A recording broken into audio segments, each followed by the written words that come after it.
स्वागत है आप सबका आपके अपने फेवरेट स्टडी डेस्टिनेशन बायोनिकी पर। फटाफट एक बार जुड़ जाइए हमारे साथ, सब्सक्राइब कर लीजिए चैनल को और शुरू करते हैं लाइव प्रोसेस में सेकंड पार्ट का, दैट इज रेस्पिरेशन। कि भाई ऑक्सीजन की एंट्री, CO2 का बाहर निकलना, उसको हम क्या कह देते हैं? रेस्पिरेशन। अभी तक आपने यही पढ़ा है, यही समझते हैं आप लोग। लेकिन अब थोड़ा सा हायर क्लासेस में थोड़ा सा प्रोसेस भी कॉम्प्लेक्स होती चली जाती है बच्चों, ठीक है? तो अब सिंपल ऑक्सीजन की एंट्री और CO2 के एग्जिट से हम आगे बढ़ जाते हैं। अब क्या है, ऑक्सीजन और CO2 का एक्सचेंज तो है, लेकिन उसके साथ साथ एनर्जी का इन्वॉल्वमेंट भी बढ़ जाता है। So oxidation of food material to release energy, जो हम वेरियस मेटाबॉलिक एक्टिविटीज को परफॉर्म करने के लिए यूटिलाइज करते हैं, ठीक है ना? तो अब मैं अगर आपको डेफिनेशन बताऊं तो एंजाइम कंट्रोल्ड कैटाबोलिक रिएक्शन है। Enzyme controlled catabolic process which provide energy for various metabolic activities, उसको बच्चों हम कह देते हैं रेस्पिरेशन। अब कुछ ऑर्गेनिज्म ऑक्सीजन यूज करते हैं टू ब्रेक डाउन ग्लूकोज, और जिससे CO2 और water molecule and ATP is produce, लेकिन बाकी ऑर्गेनिज्म ऑक्सीजन को यूज नहीं करते। तो इसका मतलब अलग अलग टाइप का रेस्पिरेशन होता है। तो जो भी मैंने आपको डेफिनेशन बताई, कैटाबोलिक प्रोसेस है जहाँ पे एनर्जी रिलीज होती है, एंजाइम कंट्रोल प्रोसेस है, उसको हम रेस्पिरेशन कह देते हैं। अब जो ये ऑर्गेनिक सब्सटेंसेज हैं, उनका ऑक्सीडेटिव ब्रेकडाउन होता है इस प्रोसेस के टाइम पर, और उनको क्या कहते हैं? Respiratory substrate. अब रेस्पिरेटरी सबस्ट्रेट क्या होता है? रेस्पिरेटरी सबस्ट्रेट बच्चों होता है कि वो स्टार्टिंग मटेरियल जिसका ऑक्सीडेटिव ब्रेकडाउन होना है। अब तीन टाइप के फूड सब्सटेंसेस होते हैं हमारी डाइट में। कार्बोहाइड्रेट्स होते हैं, फैट्स और प्रोटीन्स, यही होते हैं। न्यूट्रिशन प्रोसेस में हमने ऑलरेडी डिस्कस किया है इनको। तो जब कार्बोहाइड्रेट्स और फैट्स को एज रेस्पिरेटरी सबस्ट्रेट यूज करेंगे तो उसको कहा जाता है बच्चों floating respiration, that is floating respiration. लेकिन अगर प्रोटीन को हम as a respiratory substrate use करें then it is known as protoplasmic respiration. दोनों का डिफरेंस समझ में आ गया? प्रोटोप्लाज्मिक रेस्पिरेशन क्या होता है, फ्लोटिंग रेस्पिरेशन क्या होता है? Is it clear to everyone? तो अब जो हमारा फूड था, जो भी हमारा न्यूट्रिएंट था, चाहे कार्बोहाइड्रेट है, प्रोटीन है, फैट्स है, नॉर्मली हम क्या लेते हैं? ग्लूकोज लेते हैं, जो प्लांट्स में स्टार्च की फॉर्म में स्टोर था। ये ऑक्सीजन की प्रेजेंस में इसका ब्रेकडाउन हो जाता है CO2 में और वाटर मॉलिक्यूल में, and energy is produce in the form of ATP। Is it clear? तो इस प्रोसेस को हम क्या कहते हैं? रेस्पिरेशन। अब जो ATP मॉलिक्यूल है, इसको भी कहा जाता है energy currency of the cell. ये एनर्जी करेंसी है सेल की, कि इसी से सारा काम होने वाला है आगे। जैसे हम अपने कोई रिमोट होता है, उसमें बैटरी यूज करते हैं, सेल यूज करते हैं to get energy, electrical energy, mechanical energy, light energy, अलग अलग फॉर्म होती है एनर्जी की। इसी तरह ATP को यूज करके हम बहुत सारी प्रोसेस करते हैं, जैसे मस्कुलर मूवमेंट होता है, प्रोटीन सिंथेसिस होती है, नर्व इंपल्सेस का कंडक्शन होता है। तो ये जो ATP है, इसकी फॉर्मेशन होती है एडिनोसिन मोनोफॉस्फेट से। एडिनोसिन मोनोफॉस्फेट में जब एक फॉस्फेट ग्रुप जुड़ जाता है तो बन जाता है ADP, और इस ADP में भी फिर से एक फॉस्फेट ग्रुप ऐड होगा, then it changes to adenosine adenosine triphosphate. तो जो फॉस्फेट मॉलिक्यूल है, they are actually energy providers. एक ATP मॉलिक्यूल बच्चों 30.5 किलो जूल एनर्जी पर मोल प्रोड्यूस करता है। तो इसका मतलब ये एनर्जी का स्टोर हाउस है, एनर्जी का स्टोर हाउस है, इसलिए इसको एंडोथर्मिक एंडोथर्मिक प्रोसेस कहा जाता है, ठीक है? सेल में जो प्रोसेस होती है यहाँ पे ATP इन्वॉल्व है। अब बात आती है कि रेस्पिरेशन की कौन सी स्टेज होती है, कैसे रेस्पिरेशन प्रोसेस परफॉर्म होती है। तो रेस्पिरेशन जो है बच्चों, रेस्पिरेशन प्रोसेस दो स्टेजेस में, दो स्टेप्स में कंप्लीट होती है। एक को हम कह देते हैं ब्रीथिंग, और दूसरी होती है एक्सचेंज ऑफ गैसेस।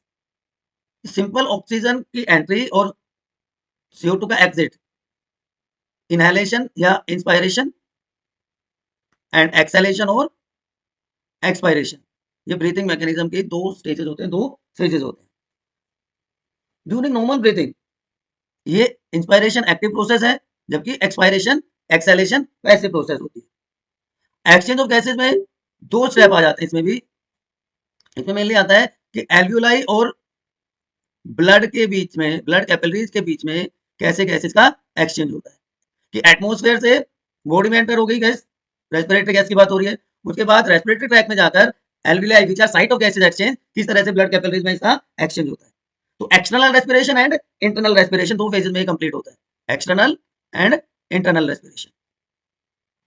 एटमोस्फेयर से बॉडी में आई एक्सटर्नल, और with in the body that is internal respiration. Internal respiration भी बच्चों तीन फेजेस में कंप्लीट होता है। Uptake of oxygen, Uptake of oxygen by the tissue sales. जब एक बार टिश्यू सेल्स में आ गई, उसके बाद उसका ब्रेक डाउन होगा, ऑक्सीडेशन होगा विद हेल्प ऑफ एंजाइम्स, इसलिए मैंने इसको कहा था एंजाइम कंट्रोल कैटाबॉलिक प्रोसेस है। एंड अल्टीमेटली फाइनली लास्ट में क्या होगा, CO2 का एलिमिनेशन, CO2 का रिमूवल हो जाएगा। तो इन तीन स्टेजेस में ये प्रोसेस कंप्लीट हो जाती है। अब जो ऑर्गेनिज्म फूड का ऑक्सीडेशन करते हैं, फूड ऑक्सीडाइज होता है, तो फूड का ऑक्सीडेशन मोलिकुलर ऑक्सीजन को यूटिलाइज करके जब होता है तो उस रेस्पिरेशन को कह देते हैं एरोबिक रेस्पिरेशन। लेकिन कुछ ऑर्गेनिज्म ऐसे हैं मोलिकुलर ऑक्सीजन को यूटिलाइज नहीं करते ड्यूरिंग रेस्पिरेशन प्रोसेस, तो वो क्या हो गया, अनएरोबिक रेस्पिरेशन। जैसे अनएरोबिक रेस्पिरेशन करेगा लीवर फ्लूक, ई कोलाई जो हमारी इंटेस्टाइन में मिलता है, एस्कैरिस। तो यहां पर huge amount, large amount of energy in the form of ATP is produced. लेकिन अनएरोबिक रेस्पिरेशन में जो एनर्जी का आउटपुट है वो बहुत कम होता है। अनएरोबिक रेस्पिरेशन के साथ साथ एक और वर्ड यूज किया जाता है, माइक्रो ऑर्गेनिजम्स में जब अनएरोबिक रेस्पिरेशन होता है तो उसको कह देते हैं fermentation. Anaerobic respiration in microorganisms is known as fermentation. अब ये बहुत बहुत बहुत इंपॉर्टेंट है, बहुत इंपॉर्टेंट है, पाथवे ऑफ ग्लूकोज ब्रेकडाउन।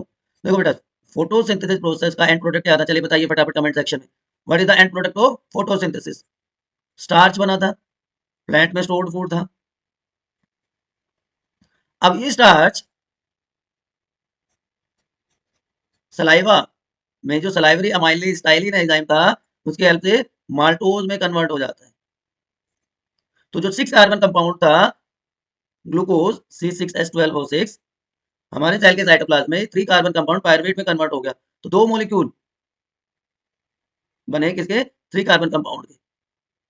और ये प्रोसेस सेल के जो साइटोप्लाज्म में हुई, it is common for aerobic and anaerobic respiration, और इसको कहा जाता है ग्लाइकोलाइसिस।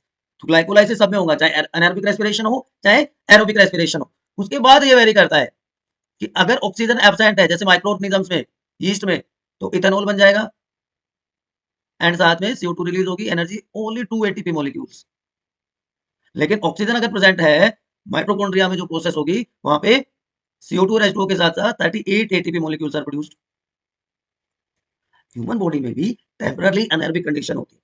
अगर मान लो आप बहुत दिनों के बाद एक्सरसाइज करते हैं, फास्ट रनिंग करते हैं, तो जो रिक्वायरमेंट है ऑक्सीजन की वो बढ़ जाती है, लेकिन सप्लाई होती है कम, तो एक टेम्पररी कंडीशन हो जाती है lack of oxygen human muscles में, तो लैक्टिक एसिड की फॉर्मेशन होगा और very less amount of energy is produced.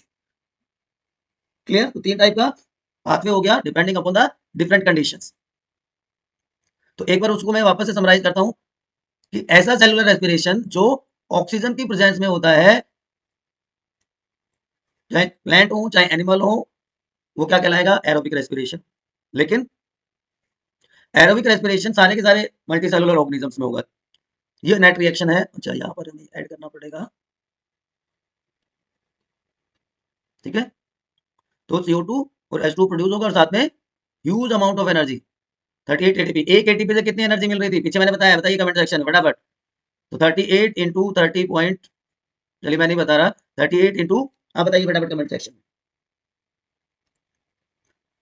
Mitochondria को powerhouse of the cell कहा जाता है, क्योंकि क्योंकि 9th क्लास में पढ़ा है ना, एटीपी सिंथेसिस करता है, एटीपी की फॉर्मेशन करता है, तो इसलिए it is also site of aerobic respiration.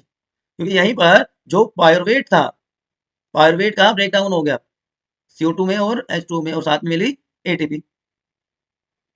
अब ये जो एनर्जी प्रोड्यूस हुई एटीपी की फॉर्म में, ये यूटिलाइज होगी to perform various metabolic activities. तो सेलुलर रेस्पिरेशन में ये कॉमन पाथवे था ग्लाइकोलाइसिस, जिसमें ग्लूकोज से पायरुविक एसिड बना। उसके बाद डिपेंड करेगा कौन सी एनवायरमेंटल कंडीशंस है। ये प्लांट रेस्पिरेशन मैंने आपको शो किया है कि क्रैब साइकिल के थ्रू या इलेक्ट्रॉन ट्रांसपोर्ट पाथवे के थ्रू, ETS जिसको कहते हैं, इलेक्ट्रॉन ट्रांसपोर्ट सिस्टम भी जिसको कहा जाता है, ETS या ETC। अब ये एटीपी की फॉर्मेशन कैसे होती है, एटीपी की स्ट्रक्चर क्या होती है? देखो बेटा, एटीपी बना होता है, क्या प्रॉब्लम हो रहा है भाई, एक सेकंड रुकना बच्चों, एक सेकंड रुकते हैं, वायरिंग में कुछ इशू है। चलिए, एटीपी एडिनोसिन ट्राइफॉस्फेट, जो कि एनर्जी करेंसी है सेल की, मैंने अभी आपको बताया, ये तीन चीजों से मिलकर बना होता है कि एक फॉस्फेट ग्रुप है, एक नहीं बल्कि तीन फॉस्फेट ग्रुप है। इसके अलावा इसमें शुगर है और तीसरा है नाइट्रोजनस बेस। नाइट्रोजनस बेस चार होते हैं, एडेनिन, गुआनिन, थाइमिन और साइटोसिन। अगर डीएनए है तो ये चारों होंगे, लेकिन आरएनए में थाइमिन की जगह यूरेसिल आ जाता है, बाकी सब सेम रहेंगे। तो nitrogenous base plus sugar plus phosphate, ये तीन स्ट्रक्चर यहाँ पे प्रेजेंट है। तो ये एडेनिन हो गया नाइट्रोजनस बेस, ये राइबोस शुगर आरएनए में होती है, डीऑक्सीराइबोस शुगर होगी डीएनए में, और तीन फॉस्फेट ग्रुप्स। तो एक होगा तो एएमपी, दो होगा तो एडीपी, और तीनों है तो एटीपी की फॉर्मेशन होगी। तो ये जो एनर्जी है इसको यूटिलाइज करेंगे हमारे cells for various metabolic activities. अब दूसरे पार्ट में भी आ जाते हैं हम, एनारोबिक रेस्पिरेशन की बात कर लेते हैं कि दो एटीपी मॉलिक्यूल सिर्फ प्रोड्यूस होंगे। तो जो यूनिसेलुलर ऑर्गेनिजम्स हैं, जो प्रोकैरियोटिक ऑर्गेनिजम्स हैं, बैक्टीरिया, आर्की बैक्टीरिया, यहाँ पे सबके सब में जो ब्रेकडाउन होगा ऑक्सीजन की एब्सेंस में होगा, इसलिए इसको अनाएरोबिक रेस्पिरेशन कहा जाता है। अब माइक्रो ऑर्गेनिज्म में मैंने आपको बताया था ये प्रोसेस जब होती है तो उसको क्या कह देते हैं हम, फर्मेंटेशन। अब type of fermentation depends upon the product form, कि अगर देखिए क्या हुआ था, ग्लूकोज था, पायरुवेट में चेंज हुआ, साइटोप्लाज्म में ही प्रोसेस कंप्लीट होती है, जो कि कॉमन पाथवे था जिसको हमने क्या बताया था, ग्लाइकोलाइसिस होता है, दिस इज ग्लाइकोलाइसिस। अब ऑक्सीजन की प्रेजेंस में तो क्या हो गया था, एरोबिक रेस्पिरेशन हो गया था, लेकिन अभी हम बात कर रहे हैं अनएरोबिक रेस्पिरेशन की, ऑक्सीजन एब्सेंट है। तो ईस्ट में C2H5OH बना प्लस एटीपी, तो इथेनॉल बना, अल्कोहल बना, तो ये क्या हो गया, अल्कोहलिक फर्मेंटेशन। या ये बना सकता है लैक्टिक एसिड, तो उसको हम क्या कह देंगे, लैक्टिक एसिड फर्मेंटेशन। तो डिपेंड करेगा क्या प्रोडक्ट बन रहा है, उसके बेसिस पे उसी टाइप का फर्मेंटेशन प्रोसेस होता है। और फर्मेंटेशन प्रोसेस बच्चों बेस है लिकर इंडस्ट्री का, बेकिंग इंडस्ट्री का, ब्रूइंग इंडस्ट्री का। आप देखते हो आपका जो, आपकी जो ब्रेड होती है, आपका जो केक होता है, उसमें इस तरह से होल्स बने होते हैं, वो काफी होता है, स्वोलन होता है, क्योंकि वहां पे फर्मेंटेशन करवाया जाता है, यीस्ट का फर्मेंटेशन होता है। और उसके रिजल्टेंट जो CO2 प्रोड्यूस होती है ना, वो बाहर निकलती है, और उसकी वजह से उसमें गैप्स बन जाते हैं, उसकी वजह से होल बन जाते हैं, और जो CO2 बाहर निकलती है तो पफी हो जाता है। तो फर्मेंटेशन दूसरी अनाएरोबिक प्रोसेस है, पाथवे है, जहाँ पे ग्लूकोज का ब्रेकडाउन होगा। तो cheese making, beer making, wine making, मैंने बताया ना, wine industry, baking industry, brewing industry, इसमें सब में फर्मेंटेशन प्रोसेस यूज होती है। कैसे होती है, उसकी नेट रिएक्शन क्या है, चलिए वो भी आपको बता देते हैं। फर्मेंटेशन की हम बात कर रहे थे,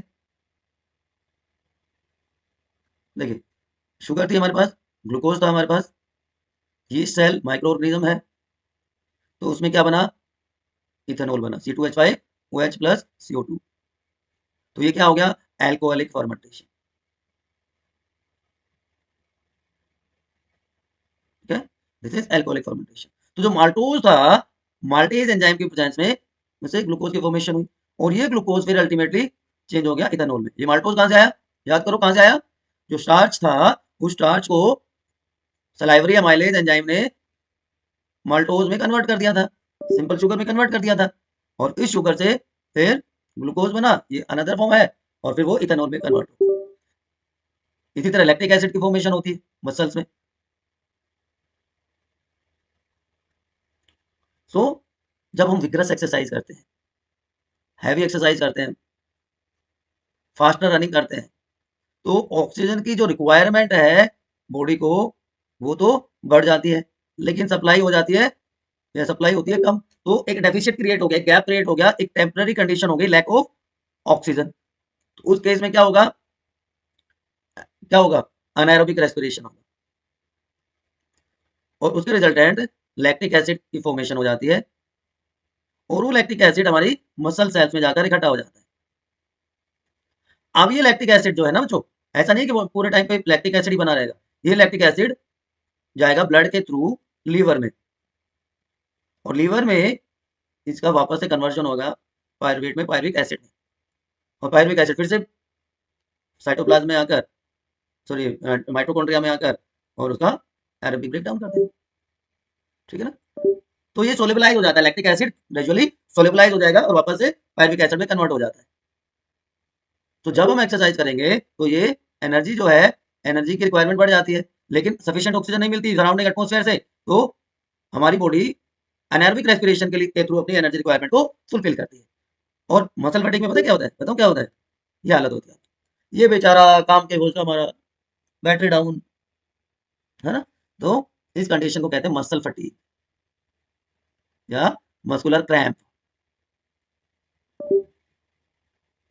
मसल फटीग हो गया जी, मस्कुलर क्रैम्प आ गए, ये दो कंडीशंस। लेकिन आप हमेशा ऐसे थोड़ी रहोगे, फिर आप ऑक्सीजन की सप्लाई होते ही ये जो लैक्टिक एसिड है ये वापस से ब्लड के थ्रू लीवर से कहाँ चला जाएगा, माइटोकॉन्ड्रिया में, और इसका जो पायरुवेट का कन्वर्शन है लीवर में लैक्टिक एसिड पायरुवेट में चेंज हुआ, और पायरुवेट का फिर आपको पता ही चल गया अभी तक क्या होता है। अब बेसिक डिफरेंसेस क्या होते हैं एरोबिक और अनएरोबिक रेस्पिरेशन। ठीक है, ऑक्सीजन की प्रेजेंस में प्रोसेस होती है तो क्या हो गया, एरोबिक रेस्पिरेशन, यहाँ पर ऑक्सीजन नहीं होती, पहला डिफरेंस, पहली बात। साइटोप्लाज्म और माइटोकॉन्ड्रिया दोनों इन्वॉल्व होते हैं एरोबिक रेस्पिरेशन में, लेकिन अनारोबिक रेस्पिरेशन सिर्फ सेल के साइटोप्लाज्म में परफॉर्म हो जाती है। ग्लूकोज का ब्रेकडाउन होता है किसमें, ग्लूकोज का ब्रेकडाउन हुआ CO2 और H2 में, यहाँ पर इथेनॉल बन सकता है, लैक्टिक एसिड बन सकता है, डिपेंड करेगा क्या बन रहा है। सारे के सारे हायर ऑर्गेनिज्म जो है उसमें एरोबिक रेस्पिरेशन होता है, क्योंकि energy requirement multi cellular organism की, हायर ऑर्गेनिज्म की ज्यादा होती है, इसलिए वो एरोबिक रेस्पिरेशन परफॉर्म करते हैं। पांचवा आप लिख सकते हो, यहाँ पे 38 एटीपी मॉलिक्यूल्स प्रोड्यूस होते हैं, यहाँ पे सिर्फ 2 एटीपी मॉलिक्यूल्स प्रोड्यूस होते हैं। तो these are the basic differences between aerobic and anaerobic respiration. यहाँ तक अगर आपको कोई भी कंफ्यूजन है, कोई भी इफ बट किंतु परंतु है बच्चों मेरे, तो आप पूछ लो, आपके दिमाग में कोई कंफ्यूजन ना हो, बस मेरी यही दिली तमन्ना ख्वाहिश है कि मेरे बच्चे कोई भी डाउट अपने क्लासरूम में कैरी ना करें, जब भी उधर टीचर पूछे टक टक टक टक टक फटाफट, क्योंकि आप अगर रेगुलर हमारे साथ जुड़े हैं ना, तो आप देखिएगा आप सिलेबस वाइज क्लास में एडवांस होंगे। आपकी क्लास में जब टॉपिक शुरू होगा उससे पहले हम वो टॉपिक कर चुके होंगे। बीच में एक ब्रेक आया, होली आई, उसके बाद एक ब्रेक और आया, लास्ट 2-3 डेज से मेरी तबीयत ठीक नहीं थी, आपने देखा भी होगा, वॉल्यूम में भी, आवाज में भी आपको डिफरेंस लग रहा होगा, है ना। लेकिन अब चीजें ठीक है, तो अब थोड़ा और प्रोसेस को स्पीड अप कर देना। ठीक है ना, जब तक मेरे चैंपियन मेरे साथ है मुझे कोई टेंशन नहीं है। चलिए, एरोबिक रेस्पिरेशन किस किस में होगा, बिल्कुल होगा, प्लांट्स में होगा, सिंपल ऑर्गेनिजम्स मतलब एनिमल्स, सिंपल एनिमल्स का मतलब होता है ह्यूमन बींग्स को छोड़कर जो मल्टी सेलुलर ऑर्गेनिजम्स हैं और ह्यूमन बींग्स। तो मैंने बताया कि दो फेजेस होते हैं, एक होता है ब्रीदिंग जिसमें टेकिंग ऑफ ऑक्सीजन जिसको हम इनहेलेशन कह देते हैं ना बेटा, and giving out carbon dioxide जो हो गया एक्सहेलेशन। तो इनहेलेशन और एक्सहेलेशन, उसके बाद रेस्पिरेशन, रेस्पिरेशन में भी इंटरनल एंड एक्सटर्नल रेस्पिरेशन, दो फेजेस होंगे। इंटरनल रेस्पिरेशन में मैंने क्या बताया था, इंटरनल रेस्पिरेशन 3 फेजेस में कंप्लीट होता है, uptake of oxygen by the tissue cells, then oxidation of food inside the cells and elimination of waste that is CO2 from the tissue. ठीक है, एक्सटर्नल रेस्पिरेशन में क्या होगा कि एटमॉस्फेयर से जो रेस्पिरेटरी गैसेज हमारे बॉडी में एंटर होंगी और CO2 बाहर निकलेगी, तो intake of O2 and release of CO2 जो कि रेस्पिरेटरी ट्रैक के थ्रू। अब बात करते हैं, स्टार्ट करते हैं एरोबिक रेस्पिरेशन पे, अब हम फोकस रहेंगे। तो एरोबिक रेस्पिरेशन सबसे पहले हम देखते हैं प्लांट्स में कैसे। देखिए प्लांट्स में बड़ा इंटरेस्टिंग सा मामला है। अब मैं अगर 90% लोगों से पूछूंगा ना, तो वो कहेंगे प्लांट CO2 लेते हैं रेस्पिरेशन के लिए और ऑक्सीजन छोड़ते हैं। आप में से भी बहुत ये कहेंगे, चलिए बताइए कमेंट सेक्शन में, प्लांट्स रेस्पिरेटरी गैस एक्सचेंज कैसे करते हैं, CO2 की एंट्री और ऑक्सीजन का एग्जिट, इसलिए तो कहते हैं प्लांट हमें ऑक्सीजन देते हैं, प्राणदायिनी वायु देते हैं। नहीं बच्चों, बिल्कुल रॉन्ग कंसेप्ट है। लीव्स में होते हैं स्टोमेटा, लीव्स में ये स्टोमेटा है। स्टोमेटा दो मेन इंपॉर्टेंट फंक्शन परफॉर्म करता है, गैस एक्सचेंज में हेल्प करता है और दूसरा ट्रांसपिरेशन को रेगुलेट करता है, ट्रांसपिरेशन को कंट्रोल करते हैं। तो अभी हम इसकी बात करें, तो ऑक्सीजन की एंट्री और CO2 का एग्जिट, चाहे प्लांट हो चाहे एनिमल हो, रेस्पिरेशन के लिए प्लांट भी ऑक्सीजन को यूटिलाइज करते हैं और CO2 रिलीज करते हैं, याद रखना है। अब ये क्या है, लेंटिसेल, एल है, लेंटिसेल क्या होता है, जो स्टेम होता है, स्टेम में इस तरह की स्ट्रक्चर्स होती है लेंटी सेल, जो रेस्पिरेशन में हेल्प करते हैं। ये ट्रांसपिरेशन में भी हेल्प करते हैं, ये रेस्पिरेशन में भी हेल्प करते हैं। तो देखिए क्या हो रहा है, रेस्पिरेशन में ऑक्सीजन को यूटिलाइज कर रहे हैं, CO2 की एग्जिट हो रही है। अब C6H12O6 था, CO2 प्लस H2 होगा। अब ये जो CO2 प्रोड्यूस हुई रेस्पिरेशन के टाइम पर, जो ये CO2 कहां से आई है, रेस्पिरेशन के टाइम पर इसको प्लांट यूटिलाइज कर लेंगे फोटोसिंथेसिस में, ठीक है ना। तो CO2 वाटर के साथ मिलकर स्टार्च की फॉर्मेशन कर देगी और साथ में ये ऑक्सीजन गैस रिलीज होती है। तो हमें क्या लगता है कि ये ऑक्सीजन जो आई है वो रेस्पिरेशन के थ्रू प्रोड्यूस हुई है, जबकि ये प्रोडक्ट किसका है, फोटोसिंथेसिस प्रोसेस का। अब बात समझ में आई आपको, क्लियर हुई बात, होप आ गई होगी। तो रेस्पिरेशन जो प्लांट्स में है वो डिफर करता है एनिमल से 3 फैक्ट में। पहला कि अलग अलग पार्ट जो है प्लांट के वो अलग अलग तरह से रेस्पिरेशन करते हैं, कोई एक well defined well organise respiratory system नहीं होता जैसे कि हमारी बॉडी में है, ह्यूमन बींग्स में है।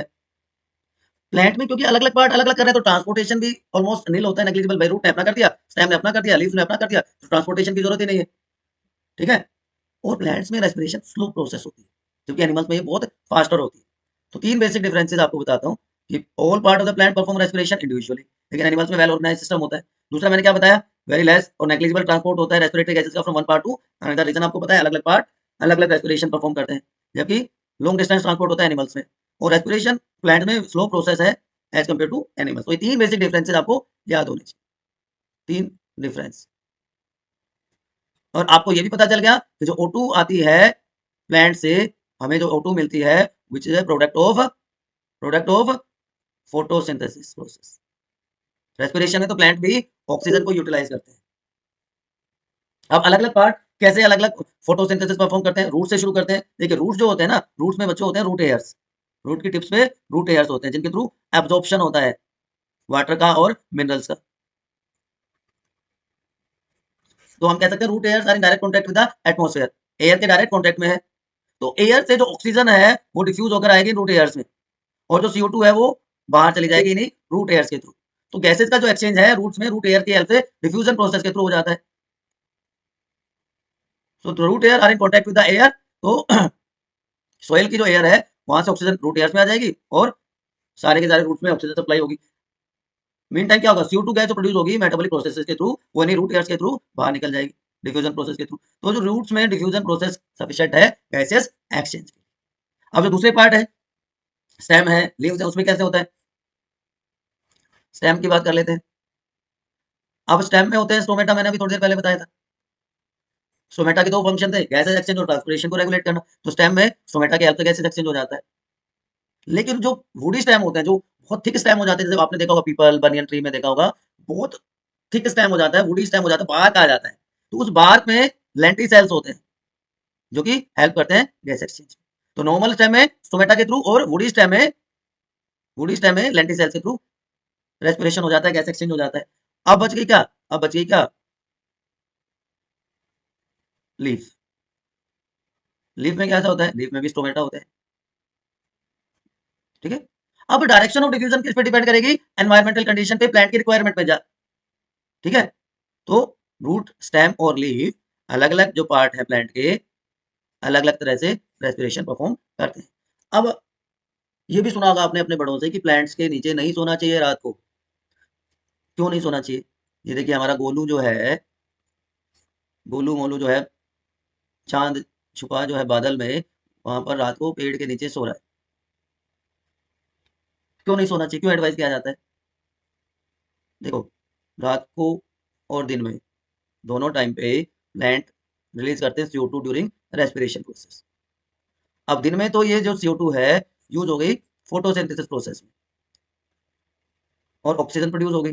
रात में कोई फोटोसिंथेसिस नहीं होती, तो ये CO2 ही रिलीज होती रहेगी। और प्लांट के डायरेक्ट कॉन्टैक्ट में बिल्कुल पास में सोएंगे तो अमाउंट ऑफ CO2 वहां पे ऑब्वियस सी बात है ज्यादा होगा, इसलिए प्लांट्स के नीचे नहीं सोने की एडवाइस दी जाती है नाइट टाइम। क्या हुआ यहाँ पर बताओ, यहाँ पे हुआ ये कि डे टाइम में जो CO2 जनरेट हुई ना रेस्पिरेशन के टाइम पे, वो फोटोसिंथेसिस के लिए यूज होगी, तो there is no CO2 release. लेकिन लेकिन नाइट में क्या हुआ, नो फोटोसिंथेसिस, तो CO2 एलिमिनेशन मेन प्रोडक्ट होगी। दिन में ऑक्सीजन का रिलीज है, वो मेन प्रोसेस है फोटोसिंथेसिस में, लेकिन रात को CO2 का जो रिलीज है वो मेन स्टेप है फोटोसिंथेसिस प्रोसेस। तो इसलिए डे टाइम में बहुत फायदेमंद है, रात में नहीं सोना चाहिए पेड़ के नीचे। तो अभी तक आपने डिस्कस किया रेस्पिरेशन क्या होता है, ब्रीथिंग क्या होती है। ब्रीथिंग में दो स्टेप होते हैं, एरोबिक रेस्पिरेशन, अनएरोबिक रेस्पिरेशन क्या होता है, और प्लांट्स में रेस्पिरेशन प्रोसेस कैसे कंप्लीट होती है। यहाँ तक कोई डाउट है प्लीज आप लोग फटाफट पूछ लीजिए, उसके बाद हम मूव करेंगे रेस्पिरेशन इन एनिमल्स की तरफ। तो बच्चों अब बात करते हैं रेस्पिरेशन इन एनिमल्स, और एनिमल्स में भी हम बात करेंगे mainly respiration in human beings. पहले मैं एक ब्रीफ आइडिया दे देता हूं आपको कि डिफरेंट एनिमल्स में कैसे रेस्पिरेशन होता है क्या, या various respiratory organs in different animals. Simple organism से शुरू करते हैं, स्पॉन्जेस जिनको हम पोरीफेरेंस भी कहते हैं, पोरीफेरा स्पॉन्जेस, एक्वेटिक एनिमल्स, उसके अलावा सिलेंट्रेटा,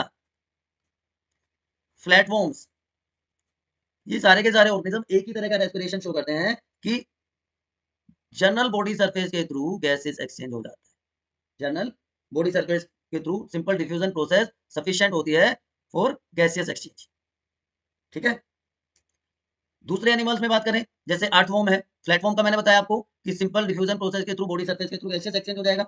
अर्थवॉर्म में जो क्यूटिकल होता है स्किन का वो मॉइस्ट होता है, उसके थ्रू गैसियस एक्सचेंज हो जाता है, तो मॉइस्ट क्यूटिकल के थ्रू एक्सचेंज हो जाएगा अर्थवॉर्म। उसके बाद बात आती है इंसेक्ट्स की। इंसेक्ट्स में स्पेशल नेटवर्क होता है जिसको क्या कहते हैं हम, ट्रैकियल सिस्टम, और ट्रैकियल सिस्टम में स्पाइरेकल्स हेल्प करते हैं गैस एक्सचेंज। तो इंसेक्ट्स में स्पाइरेकल की हेल्प से हो गया गैस एक्सचेंज। फिशेज जो एक्वेटिक एनिमल्स है ना, फिशेज में गिल्स के थ्रू रेस्पिरेशन होगा। अच्छा एक और चीज, एक्वेटिक आर्थ्रोपोड्स होते हैं, एक्वेटिक आर्थ्रोपोड मतलब आर्थ्रोपोडा और मोलस्का जो एक्वेटिक एनिमल्स हैं, उसमें ब्रैंकियल रेस्पिरेशन होगा। Arthropoda and Mollusca, aquatic arthropoda की बात कर रहे हैं, उसमें ब्रैंकियल रेस्पिरेशन होगा। ब्रैंकियल रेस्पिरेशन क्या होता है, गिल्स के थ्रू जब रेस्पिरेशन होता है ना, तो उसको ब्रैंकियल रेस्पिरेशन कहते हैं। फिशेज में भी वही ब्रैंकियल रेस्पिरेशन देखने को मिलता है। ये गिल स्लिट्स जब ऑक्सीजन आएगी, चलिए आगे बताता हूँ, पहले एक बार फिशेज में गिल्स के थ्रू होगा।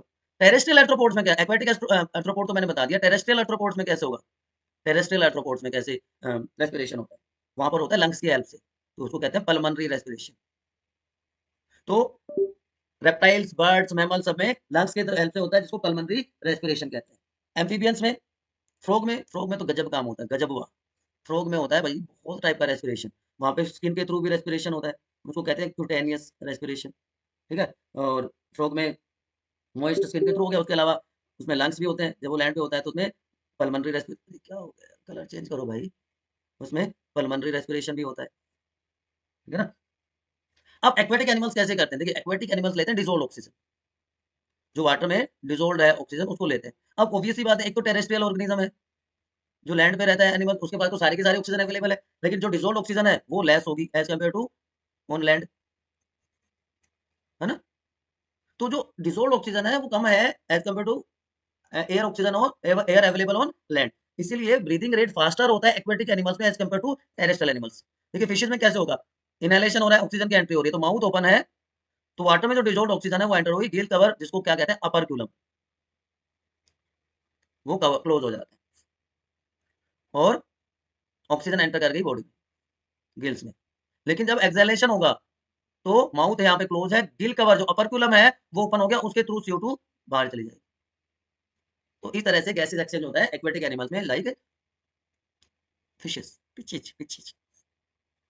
तो एक्वेटिक एनिमल जो है डिसॉल्व्ड ऑक्सीजन लेते हैं, गिल्स के थ्रू रेस्पिरेशन होता है जिसको ब्रैंकियल रेस्पिरेशन कहते हैं। अब ब्रीथिंग के टाइम पे, इनहेलेशन के टाइम पे माउथ ओपन होगा, एक्सहेलेशन के टाइम पे माउथ क्लोज होगा। तो अमाउंट जो डिसॉल्व्ड ऑक्सीजन का है कम है एयर की कंपैरिजन, लैंड के कंपैरिजन में, तो rate of breathing is higher in aquatic organism as compare to terrestrial organisms.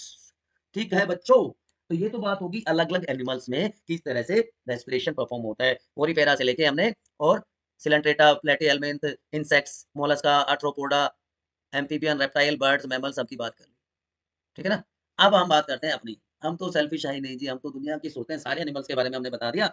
अब थोड़ी सी खुद की बात करेंगे, respiration human beings, well organised, well coordinated respiratory system मिलता है ह्यूमन बीइंग्स में। तो रेस्पिरेटरी सिस्टम जो है वो स्टार्ट कहाँ से होता है, वो होता है नोस्ट्रिल से, है ना, नोस्ट्रिल से स्टार्ट होता है। अब नोस्ट्रिल में भी आपने ये देखा होगा यहाँ पे 2 स्लिट लाइक ओपनिंग्स होती हैं, तो इनको कह देते हैं एक्सटर्नल लेयर्स। एग्जैक्टली यहाँ से शुरू होता है हमारा respiratory system and it is the only part of human respiratory system which is in direct contact with the atmosphere. अब यही पीछे की तरफ जाके खुल जाएगा, इंटरनल लेयर्स कहेंगे उनको, ठीक है ना। उसके बाद चलिए एक एक करके सारे पार्ट डिस्कस करते हैं। ये वाला पार्ट जो है ये क्या कहलाएगा, नेजल कैविटी कहलाएगा। आप खुद फील करके देखिए, ये नेजल कैविटी हो गया। ये नेजल कैविटी दो पार्ट में डिवाइड है, तो ये डिवीजन वाला पार्ट क्या होता है, इसको कहते हैं नेजल सेप्टम। तो नेजल सेप्टम इसको दो पार्ट में डिवाइड कर देता है नेजल कैविटी को, ठीक है ना। तो ये नेजल नोस्ट्रिल, नोस्ट्रिल से नेजल कैविटी और उसके बाद इंटरनल नेज तक ये पहुंच जाता है। यहाँ से फिर पहुंचेगा किसमें, फेरेंक्स। फेरेंक्स में भी नेजोफेरेंक्स, ओरोफेरेंक्स इसका पार्ट है डाइजेस्टिव सिस्टम का। फेरेंक्स से होता हुआ अब ये पहुंच जाएगा लैरनेक्स, लैरेंक्स सॉरी लैरेंक्स को साउंड बॉक्स भी कहते हैं, साउंड प्रोड्यूसिंग ऑर्गन है। लैरेंक्स इसको पहुंचा देगा कहाँ पे, लैरेंक्स कहाँ पे पहुंचा देगा इसको, ट्रैकिया, जिसको विंड पाइप कहेंगे, और फिर वहां से पहुंच जाएगा रेस्पिरेटरी ऑर्गन, लंग्स। तो ये बात से होता है ह्यूमन रेस्पिरेटरी सिस्टम के ये मेन पार्ट्स होते हैं। तो nose, nasal passage, trachea, bronchi, lungs, diaphragm, इनकी बात भी करेंगे। डायफ्राम क्या होता है, देखिए ये हमारा क्या है, एब्डोमेन है। तो ये इससे ऊपर का जो पार्ट है उसको कहते हैं थोरेसिक कैविटी, और इससे नीचे का जो पार्ट है वो क्या कहलाएगा, abdominal cavity. Thoracic cavity and abdominal cavity. तो ये जो पार्ट है जो थोरेसिक कैविटी का एंड पॉइंट है वो क्या कहलाएगा, डायाफ्राम। बहुत इंपॉर्टेंट रोल प्ले करेगा ब्रीदिंग में। तो ये जो वेल ऑर्गेनाइज सिस्टम है इसको हम कह देते हैं रेस्पिरेटरी सिस्टम। अब देखिए थोड़ा समझते हैं, बिल्कुल आसानी से समझेंगे। एटमॉस्फेयर से जो एयर है वो एंटर करती है कहाँ पे, नोस्ट्रिल में, मैंने अभी आपको बताया। तो नोस्ट्रिल में सबसे पहले एयर एंटर करेगी एक्सटर्नल लेयर्स। कोई कंफ्यूजन, तो पेयर्ड स्ट्रक्चर है, ठीक है ना, जिनको हम एक्सटर्नल लेयर्स कह रहे हैं।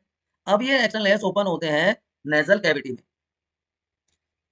ये भी थिन डेलिकेट कार्टिलेजनस पैसेजवे है जो कि डिवाइड हो गया दो पार्ट में with help of nasal septum. यहाँ तक कोई कंफ्यूजन।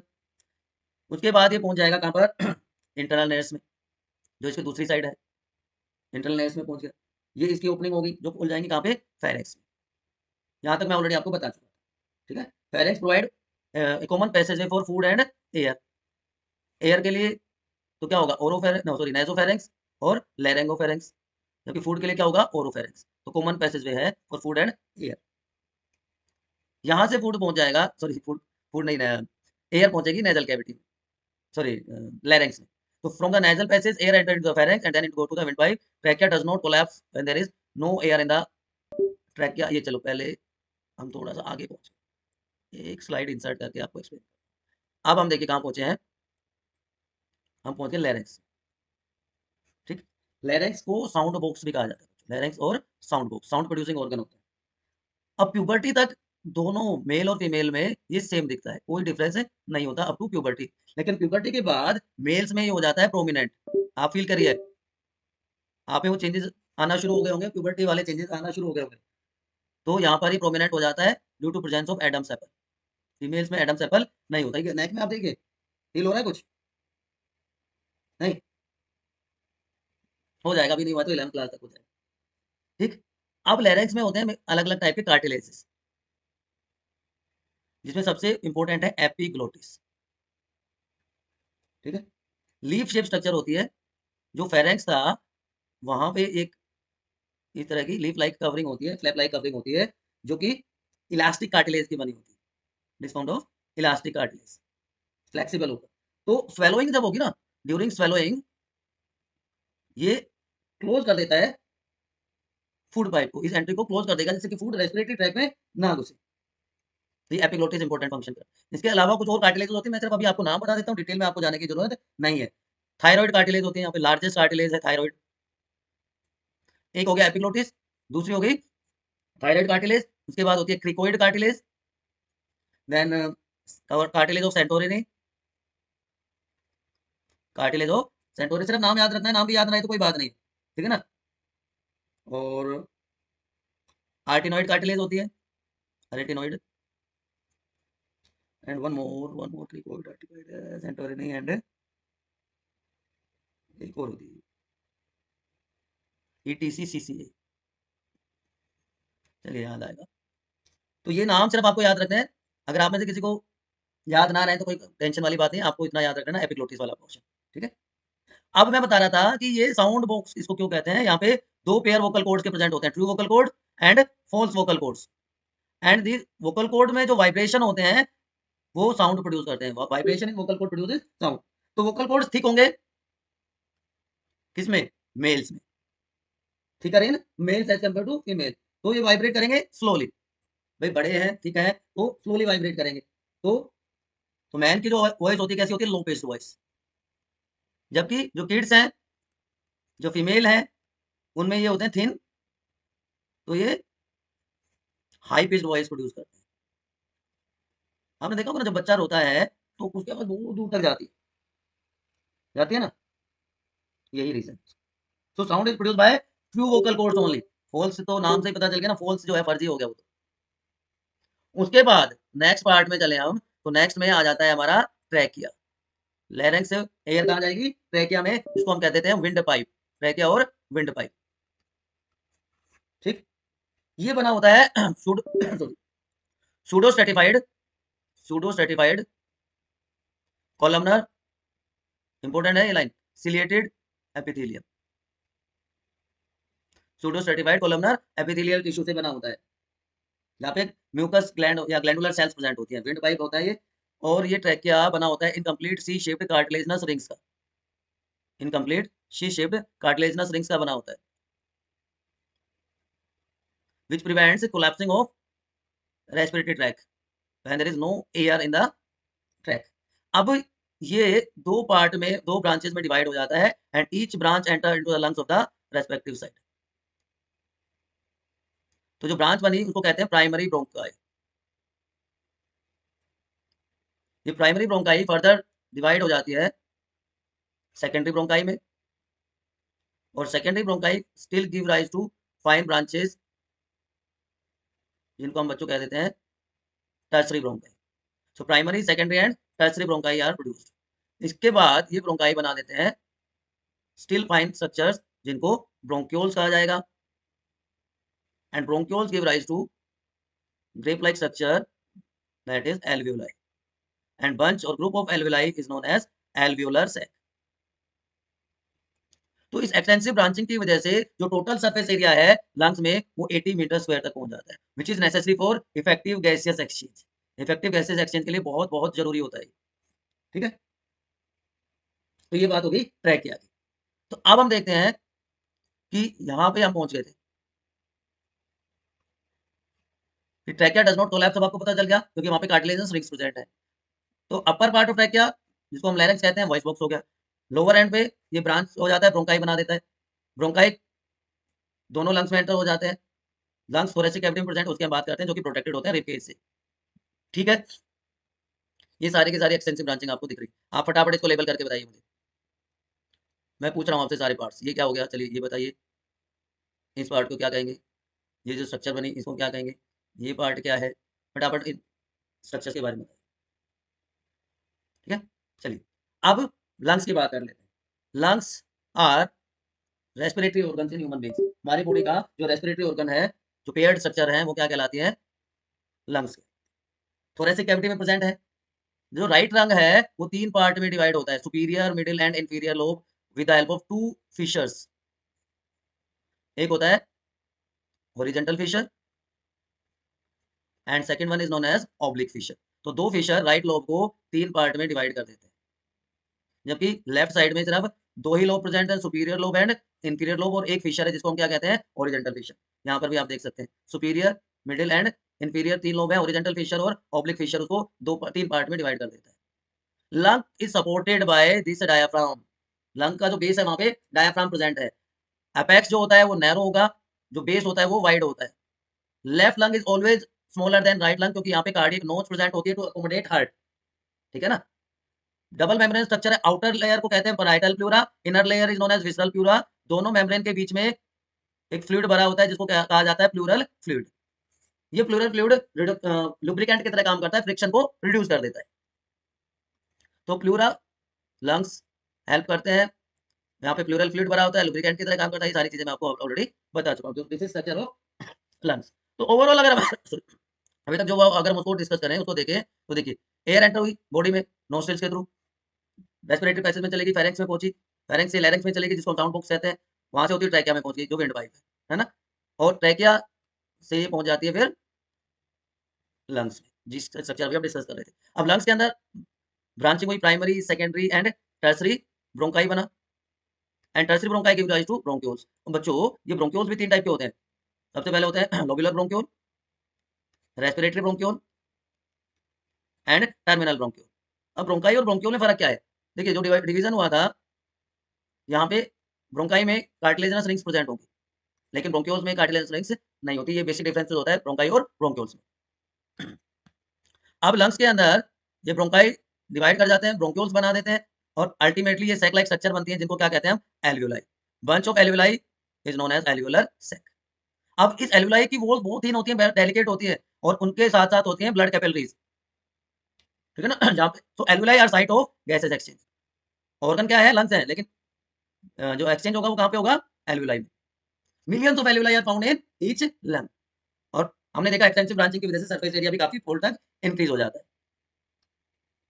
अब बात कर लेते हैं ब्रीथिंग एक्शन ऑफ गैसेस तक हम पहुंच गए हैं कि एल्वियोलाई और ब्लड कैपिलरीज में कैसे एक्शन होगा वो देखेंगे, लेकिन पहले बात कर लेते हैं ब्रीथिंग मैकेनिज्म की, जहाँ पे इनहेलेशन और एक्सहेलेशन 2 स्टेप कंप्लीट होते हैं। देखिए 4 चीजें हैं। सबसे पहले हमारे पास रिब्स हैं, उसके बाद इंटरकोस्टल मसल्स हैं। अब इंटरकोस्टल मसल्स क्या होती है? वो मसल जो रिब्स के साथ अटैच है उनको इंटरकोस्टल मसल्स कहेंगे। उसके बाद डायफ्राम है एंड थोरेसिक कैविटी। ये 4 स्ट्रक्चर्स हैं जिनमें चेंजेस होंगे। तो सबसे पहले आप सांस लेके देखिए, 2 प्रोसेस है हमारे पास, इनहेलेशन एंड एक्सहेलेशन। आप सांस लेके देखिए, आपको खुद फील होगा। तो रिब्स अपवर्ड मूव कर रही है इनहेलेशन के टाइम पे, सांस छोड़िए, रिब्स डाउनवर्ड आ रही है। जब रिब्स अपवर्ड जा रही है तो उनके साथ जो मसल्स इंटरकोस्टल अटैच है वो भी रेज्ड अप हो जाएंगी, और इसके केस में दे गेट्स लोवर्ड। अब जो डायफ्राम है नॉर्मली ये होता है फ्लैट होता है, लेकिन एक्सहेलेशन के टाइम पे ये डोम शेप हो जाएगा। अब जब डोम शेप हो गया तो थोरेसिक कैविटी का वॉल्यूम डिक्रीज होगा, और यहाँ पे ज्यादा रहेगा। ऑक्सीजन यूटिलाइज होगी, तो पार्शियल प्रेशर ऑक्सीजन का थोरेसिक कैविटी में है लेस, लेकिन आउटसाइड है हाई, तो हाई से लो की तरफ ऑक्सीजन एंटर कर जाती है। At the same time CO2 is produce as a by product also, तो PCO2 थोरेसिक कैविटी में ज्यादा है, बाहर एटमॉस्फेयर में कम है, तो हाई से लेस की तरफ CO2 का मूवमेंट हो जाता है, एक्सेलेशन। बिल्कुल सिंपल है ना ब्रीथिंग का मैकेनिज्म, समझ में आ गया होगा? कोई किंतु परंतु है नहीं है? बहुत अच्छी बात है। देखिए इसको अच्छे से समझाते हैं। इनहेलेशन में क्या हो रहा है? लंग्स एक्सपैंड करेंगे, क्यों? फ्रेश एयर आई, ठीक है, diaphragm flat, ribs upward outward, ribs upward, intercostal muscles raise up हो जाएंगे, वॉल्यूम थोरेसिक कैविटी का बढ़ जाएगा, पार्शियल प्रेशर ऑक्सीजन का थोरेसिक कैविटी में कम है, पार्शियल प्रेशर ऑक्सीजन का एटमॉस्फेयर में हाई है, तो हाई से एटमॉस्फेयर से ऑक्सीजन लेस लंग्स में एंटर कर जाती है, लंग्स एक्सपेंड कर जाते हैं to accommodate that air. Exhalation में बिल्कुल रिवर्स हो जाएगा, डायफ्राम डाउन शिफ्ट हो गया, थोरेसिक कैविटी का वॉल्यूम डिक्रीज हो गया, पार्शियल प्रेशर CO2 का अंदर ज्यादा, एटमॉस्फेयर में पार्शियल प्रेशर कम है, तो हाई से लो की तरफ CO2 बाहर जाएगी, लंग्स कॉन्ट्रैक्ट कर जाएगी, ठीक है। चलिए अब गैस सेक्शन की बात करते हैं, बिल्कुल एल्वियोलाई एंड ब्लड कैपिलरीज। देखो बेटा ये जो मेम्ब्रेन है ना, एल्वियोलाई की जो मेम्ब्रेन है वो बहुत डेलिकेट है, बहुत थिन है, this membrane is very thin. इसके साथ साथ जो ये ब्लड कैपिलरीज हैं ये भी थिन होती है। तो exchange of gases between alveoli and blood capillary, इसी को तो कहते हैं एक्सटर्नल रेस्पिरेशन, ठीक है। तो एल्वियोलाई की वॉल है बहुत, एल्वियोलाई की वॉल है बहुत थिन, और उनमें ब्लड कैपिलरीज हैं चारों तरफ, तो कंसंट्रेशन ऑफ ऑक्सीजन हाई है एल्वियोलाई में ब्लड कैपिलरी के कंपैरिजन में, तो एक्सेलेशन के टाइम पे ऑक्सीजन डिफ्यूज हो जाएगी एल्वियोलाई से ब्लड कैपिलरीज में। यहाँ पे हाई अभी दिखाता हूँ, पार्शियल प्रेशर की बात आपको समझाता हूँ। देखिए ये बाहर है, एक्सटर्नल एटमॉस्फेयर की बात है, यहाँ PO2 हाई है, यहाँ PCO2 लो है, ठीक। अब ये हमारी ब्लड कैपिलरी है, ये हमारा एल्वियोलाई है। देखिए एल्वियोलाई में पार्शियल प्रेशर ऑक्सीजन का 104, पार्शियल प्रेशर CO2 का 40। देखिए तीनों जगह बताता हूँ। एल्वियोलाई में देख रहे हैं पहले, एल्वियोलाई में PO2 104 और PCO2 40। आप कहाँ जाएंगे? आप आ जाएंगे कैपिलरीज में, ब्लड कैपिलरी। ब्लड कैपिलरी में पार्शियल प्रेशर ऑक्सीजन का कितना है? 100 ऑक्सीजनेटेड ब्लड में, और 40 डीऑक्सीजनेटेड PCO2 40। अगर डीऑक्सीजनेटेड है तो पार्शियल प्रेशर ऑक्सीजन का हो जाएगा 40 और CO2 का हो जाएगा 45 क्योंकि CO2 मिक्स होगी। अब देखिए एल्विलाई में ये है और कैपिलरीज में ये है, तो हाई से लो की तरफ ऑक्सीजन अंदर आ गई, लेकिन CO2 45 से यहाँ पे कितना है 40, तो हाई से लो की तरफ CO2 बाहर जाएगी, तो एक तरह से गैसेस का एक्सचेंज हो जाएगा। ठीक है, समझ में आ गई बात। तो जो टोटल सरफेस एरिया बढ़ा था 80 मीटर स्क्वायर तक पहुंच गया था, ये बहुत जरूरी है। अब आपके एनसीईआरटी में क्वेश्चन है, why diffusion is not sufficient to meet oxygen requirement of multicellular organism, higher organism including human beings. देखो बेटा, डिफ्यूजन है एक फ्लो प्रोसेस। अब यूनिसेलुलर ऑर्गेनिज्म में तो एक ही सेल में सारे काम होने, वो डायरेक्ट कांटेक्ट में एटमॉस्फेयर में, तो डिफ्यूजन सफिशिएंट हो गया। लेकिन ह्यूमन बीइंग्स में मल्टी सेलुलर ऑर्गेनिज्म में billions trillions of cells are found, और ये सेल्स डायरेक्ट कांटेक्ट में तो हो ही नहीं सकती एटमॉस्फेयर के। तो अभी हमने यहाँ पे 4-5 सेल बनाई है, तो यहाँ से यहाँ तक जाने में टाइम लगेगा। तो जो इनर मोस्ट सेल है वहां तक ऑक्सीजन अगर डिफ्यूजन के थ्रू पहुंचेगी तो पहुंचते पहुंचते आत्मा और परमात्मा का मिलन हो जाएगा। 3 साल लग जाएंगे लंग्स टो से बॉटम तक पहुंचने के, लंग्स तक पहुंचने में। ठीक है ना, इसलिए ये प्रैक्टिकली पॉसिबल नहीं है। अब इसलिए जो लार्ज साइज एनिमल्स हैं वहां पे डिफ्यूजन प्रेशर सफिशिएंट नहीं होता है टू सप्लाई ऑक्सीजन। तो इसका सॉल्यूशन क्या है? तो नेचर ने हमें क्या दिया है, एक रेस्पिरेटरी पिगमेंट दिया है जिसको हम कहते हैं हीमोग्लोबिन, और ये हीमोग्लोबिन प्रेजेंट होता है हमारी आरबीसीज में। तो ये हीमोग्लोबिन ऑक्सीजन के साथ कंबाइन करके एक अनस्टेबल कंपाउंड बनाता है ऑक्सी हीमोग्लोबिन। अब ऑक्सीजन और हीमोग्लोबिन जुड़ गए, अब ये ब्लड के साथ पूरी बॉडी में सर्कुलेट करेगा, जहाँ पे भी सेल को रिक्वायरमेंट है ये दोबारा से डिसोसिएट हो जाएगा ऑक्सीजन और हीमोग्लोबिन में। ऑक्सीजन उस सेल को, उस टिश्यू को सप्लाई हो जाएगी, और जो हीमोग्लोबिन है वापस से फर्दर ऑक्सीजन के साथ कंबाइन करा जाएगा, फिर ऑक्सी हीमोग्लोबिन बना लेगा। तो इस तरह से प्रोसेस चलती रहेगी। ठीक है ना, तो in large size animals diffusion is not sufficient to deliver oxygen to all parts of the body. तो यहाँ पे रेस्पिरेटरी पिगमेंट ऑक्सीजन को लेते हैं जो कि हीमोग्लोबिन है हमारे केस में, and it is high affinity for oxygen, तो ऑक्सी हीमोग्लोबिन बना के और ये बॉडी सेल्स को ऑक्सीजन सप्लाई करते हैं। Clear to everyone. लेकिन यहाँ पे एक और चीज इंपॉर्टेंट है, एक और चीज इंपॉर्टेंट क्या है कि जो कार्बन मोनोऑक्साइड है, कार्बन डाइऑक्साइड है, उनकी एफिनिटी ज्यादा होती है हीमोग्लोबिन के साथ एज कम्पेयर टू ऑक्सीजन। ठीक है, उनकी एफिनिटी ज्यादा होती है एज कम्पेयर टू ऑक्सीजन, तो CO2 ज्यादा इजीली हीमोग्लोबिन के साथ कंबाइन करेगा एज कम्पेयर टू ऑक्सीजन, ये कार्बोक्सी हीमोग्लोबिन बना देगा। लेकिन carbon dioxide mainly bicarbonate ion की फॉर्म में ट्रांसपोर्ट होती है। 70% ऑक्सीजन है ना, वो बाइकार्बोनेट आयन की फॉर्म में ट्रांसपोर्ट होती है, जबकि ऑक्सीजन जो है 93% ऑक्सीजन ऑक्सी हीमोग्लोबिन की फॉर्म में ही ट्रांसपोर्ट होती है, इसलिए हमारा बचाव हो जाता है। तो ये एफिनिटी ऑक्सीजन, कार्बन मोनोऑक्साइड और कार्बन डाइऑक्साइड। अब इस क्वेश्चन का आंसर आप दीजिए, what is residual volume and why it is important. The amount of oxygen left in the lungs after forceful expiration is known as residual volume. Forceful expiration के बाद भी हमारे lungs में जो ऑक्सीजन बच जाती है उसको हम क्या कह देते हैं बच्चों, उसको हम कह देते हैं रेजिडुअल वॉल्यूम। ये रहा, ठीक है, ये 1100 से 1200 ml एयर हमेशा हमारे लंग्स में होती है। अब आपने सुना होगा smoking is injurious to health. Yes, very much injurious to health. अब देखिए अलग अलग चीजें कैसे अफेक्ट करती है हमारी हेल्थ को। ये स्मोकिंग है ना जो हमारे सीलिया को डिस्ट्रॉय कर देती है, अपर रेस्पिरेटरी ट्रैक में जो सीलिया होते हैं उसकी वजह से जो जर्म्स एंड डस्ट पार्टिकल वो ट्रैक नहीं होता है, डायरेक्ट लंग्स में पहुंच जाएंगे, इन्फेक्शन हो जाएगा, कफ हो जाएगा, लंग कैंसर हो जाएगा, डेथ हो जाएगी। Smoke like tobacco heart attack कर देता है, पल्मोनरी डिजीज को कर देता है। जो गुटखा तंबाकू खाते हैं, चू करते हैं, उससे ओरल कैंसर हो जाता है। किसी भी तरह का जो टोबैको है वो सबसे पहले टंग को, फिर लंग्स को, फिर हार्ट को, फिर लिवर को, सारे पार्ट्स को डैमेज करना शुरू कर देता है। तो इसलिए ये खतरनाक बीमारी से बच के रहने में ही भलाई है। ठीक है ना, तो अब तक आपको समझ में आ गया कि कैसे एल्वेलाई में गैसेस एक्सचेंज होता है, कैसे रेस्पिरेटरी पिगमेंट का रोल होता है।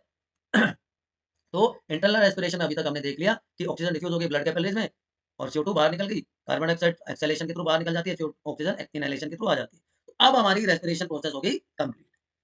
हमने प्लांट्स की बात कर ली, हमने एनिमल्स की बात कर ली, हमने यूनिसेलुलर ऑर्गेनिजम्स की बात कर ली, हमने सारे के सारे डिफरेंट ऑर्गेनिज्म में क्या-क्या रेस्पिरेटरी ऑर्गन्स होते हैं उनको डिस्कस कर लिया। अब तो सिर्फ एक काम बच गया मेरे बच्चों, आपको करना क्या है, आपको ये होमवर्क कंप्लीट करना है कि कार्टिलेज रिंग का फंक्शन क्या होता है ट्रैकिया में, स्ट्रक्चर को एक्सप्लेन करना है, एल्वियोलाई क्यों होते हैं और उनका डिजाइन ऐसा क्या होता है, प्लूरल फ्लूइड क्या है और डायफ्राम, इसके लोकेशन और इसका फंक्शन बताना है। इसके आंसर कमेंट सेक्शन में आप जैसे दे दोगे ना, उसके बाद आपको ये करना है, ये करके दिखाओ। अगर आप पहले से हैं तो आपको पता है कि बायोनीति के कमेंट सेक्शन में जाकर आपको आपके आंसर बताने हैं। लेकिन अगर आप आए हैं नए, तो आपको चैनल को कर लेना है सब्सक्राइब। सब्सक्राइब के बाद लाइक कर देना है और अपने फ्रेंड्स के साथ उसको शेयर कर देना जिससे उनको भी बेनिफिट मिले फ्री ऑफ कॉस्ट क्लासेस का।